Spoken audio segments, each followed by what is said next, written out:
very much ready. So hello, everybody. Thank you for joining this fantastic live stream that we have every second week with Maria.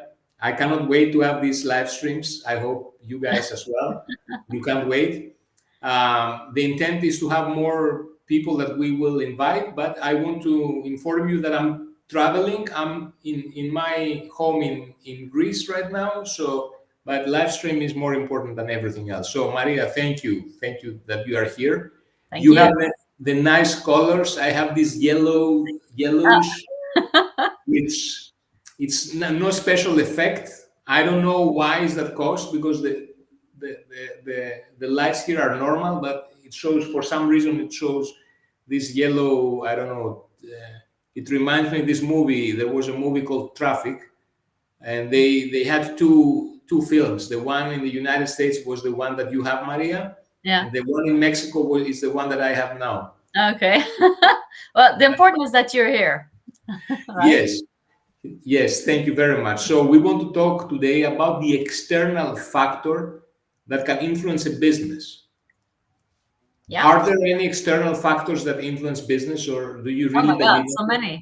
So many. There's I think they call them macro environmental factors, and there's so many different things like political, political, economic, social, technology, legal, and environmental. I think those are the five. Yes, I am with you, but you know why I find that a very interesting topic? Because I remember back in the day, my father used to watch the news every hour, let's say. Oh, so he was a news addict. My mom still does, just so you know. Your mom still does. So, and I know for fact, because I like to ask these questions, I know for fact that there are many people that are news addict. They constantly see the news, and everything that happens in the macro level, as you say. So I don't know, in China they decide to reduce the taxes. Everything has an influence in their life. Yeah. And I mean, I do get it that these things do influence our lives somehow, but it's not something that, at least for me, I mean, I think my decisions influence my life way more than the decrease of 1% taxes in China. Yeah. I mean, I think it's, at the end of the day, there's a lot of things that can influence your business, but you can only focus on the things you can control, right? So the stuff that's out of your control, there's not much you can do about it. So you need to focus on the things you can actually influence and impact. I see, for example, every September, my expectations for my business is way higher than it actually is in reality. Maybe you have too high expectations. Yes. No, I have the wrong expectations. Okay. Because I live in because my previous, I know tourism very well, because I used to work in a business that was a touristic business. So, and I can tell every week of the season what is the potential there. Okay. So I know, for example, the first 2 weeks of September, we will have X amount of money generated. The third week of September, it's going to decrease that much, and then that much. So, and all this macro, let's say, change had a direct impact on my business. And now that my business is not a touristic business, so I expect the people that leave the touristy areas going to return to the normal business area, and they are going to buy our services. Yeah. But obviously it's not a match there. Okay. So I'm trying to find out what are the hesitations. Can it be, for example, that the American election is a hesitation on what people are going to do? What do you think? I think it can definitely influence a lot of things, because I know people who are considering, moving, depending on the results of the election. I there's people are worried about the impact it's going to have on the economy, depending on the Yes. results. So yes, probably people are more cautious with their spendings in certain areas of the world and in certain industries, I guess.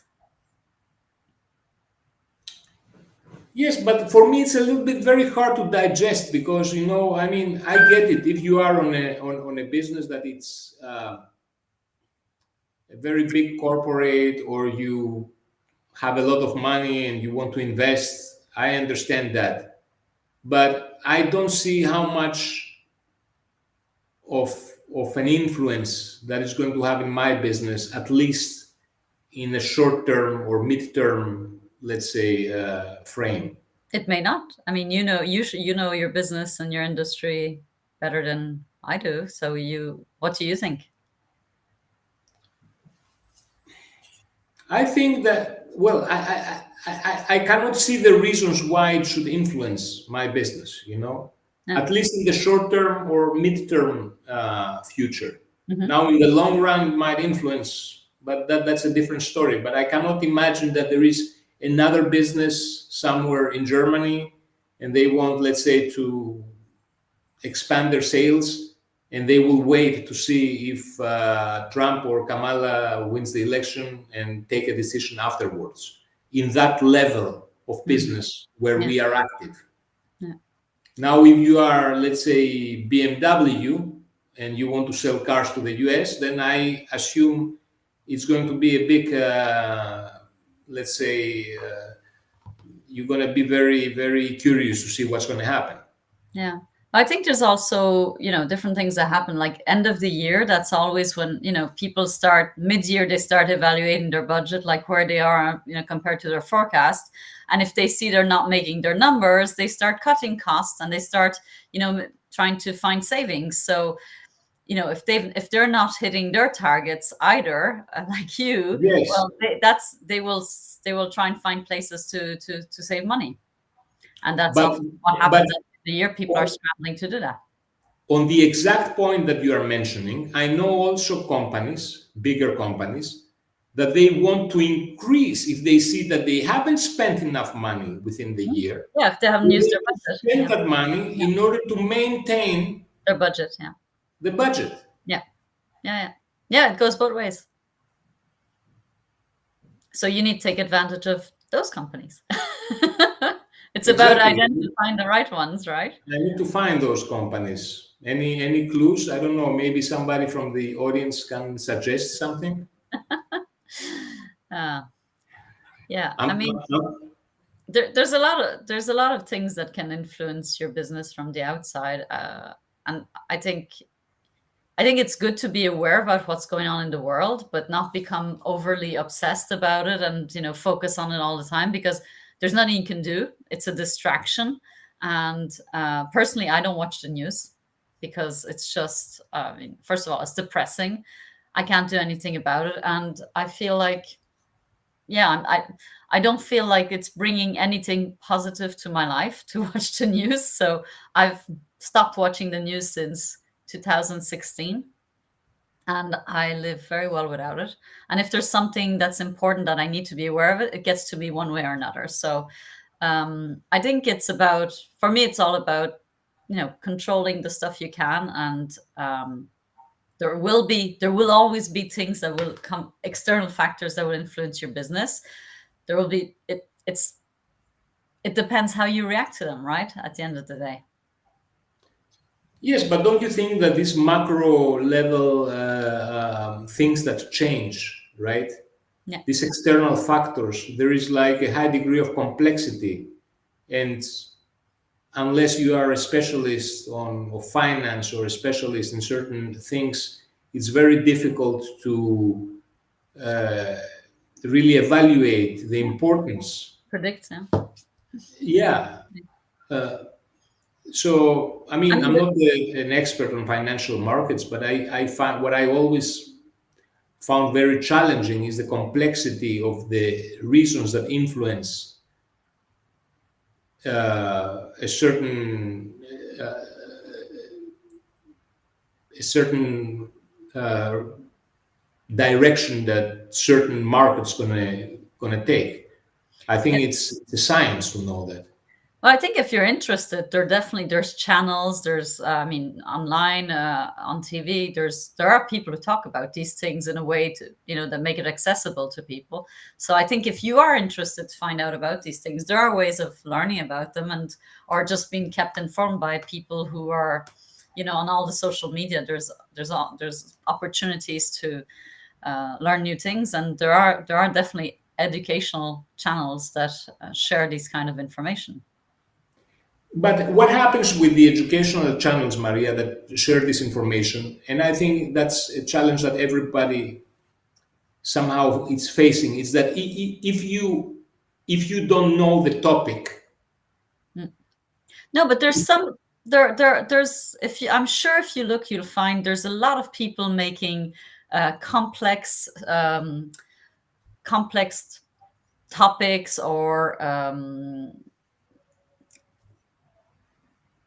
subject accessible to anybody, right? I'm sure you can find a YouTuber, or someone on TikTok, or someone on one of the social medias who talks about the stock market for dummies. I mean, not maybe not called like that, but yes. there are a lot of people that are out there trying to educate other people about these things. So I think if you are really interested, I think we're living in a world where we're really fortunate that we have access to so much information. I mean, for me, it's almost too much, but you can find that kind of information, I'm sure, very in a way that's digestible for you. But that's not the challenge, Maria. The challenge is not that the information is not out there.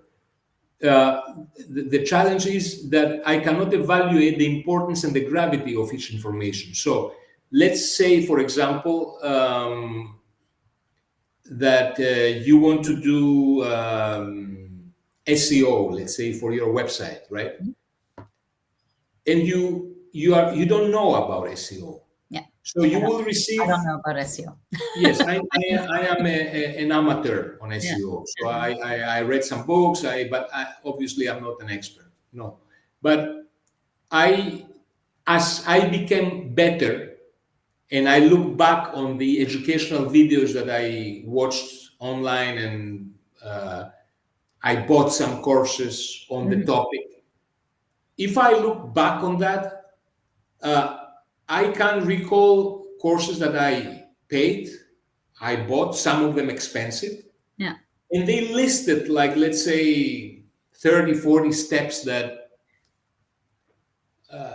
someone needs to engage to improve in order to improve his SEO. And I mean, the way you receive them as equal important, while the reality shows that topic number 2, 3, and 4 have a gravity of 80%, while topics 10 to 25 are of 1% importance. But because you don't know, you consume all this content, and you don't know how to apply that. So that's the challenge. Yeah, that's how you learn, I guess. Yeah. now you know you've learned, so it works. But you learn, but it's missing somehow the trusted advisor. So if it was, let's say, that's always the case. There's a lot of people out there doing lots of things that are not the experts they say they are, and it's about figuring out who are the real ones and who are the others, right?